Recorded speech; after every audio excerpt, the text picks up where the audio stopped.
आज जो हमारा जो एहतजाज है, आप सब लोगों को पता है कि हमारे को सिंध के जो बेटे हैं उन पे वफा का जो नाजायज़ कब्ज़ा हुआ है। हमारी पार्टी सिंध तरक्की पार्टी की तरफ से, हमारे मरकज़ की तरफ से सारी सिंध में शटर बंद हड़ताल है और फिथार को हड़ताल है। हम आज ये सारे दोस्तों, सारे जो सियासी जमात हैं, ये सब हम एक साथ में इकट्ठे हैं और हमारा ये मुतालबा है वफा की गवर्नमेंट में कि हमारे जो सिंध के जो बेटे हैं वो हमारी मिल्कियत है। हम कभी भी सिंध का एक इंच भी किसी को देने को लिए तैयार नहीं है। हमारा ये मुतालबा है जो आपने सदारती आर्डिनेंस पास किया हुआ है बेटों के खिलाफ, वो वापस लिया जाए। जब तक ये वापस नहीं ले जाएगा आर्डिनेंस, हमारा एहतजाज है वो जारी रहेगा। Ready comrade. मैं मुबारकबाद पेश करता हूँ एसटीपी की जुर्रत को, जिसने शानदार एक एहतजाजी मुजाहरे के बाद आज शटर डाउन जो हड़ताल करवाई है।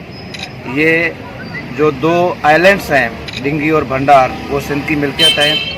हम सिंधी और सिंध सरापा एहतजाज है इस वफा की नाजायज़ी के ख़िलाफ़।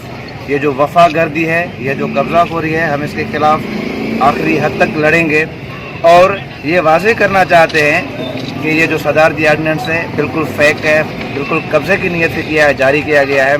और ये कानून में लिखा है कि 12 नाटिकल मील तक वफाक सिंध के किसी भी जजीरे पर नहीं आ सकता। ये गालिबन बनते हैं 22 किलोमीटर, वहाँ तक सिंध की ज़मीन है, ये सिंध के वसाइल हैं। और जब तक एक एक सिंधी ज़िंदा है, ये वफा की नाजायज़ियाँ कभी भी बरकरार नहीं रह सकेंगी। और हम ये वाज़ेह करते हैं कि एक आज का एहतजाज शट डाउन नहीं है, सिंध सरापा एहतजाज है। हम एहतजाजी मुजाहरे तब तक करते रहेंगे जब ये फेक नकली सदारती आर्डिनेंस वापस नहीं होता, तब तक ये हमारी जदोजहद जारी रहेगी।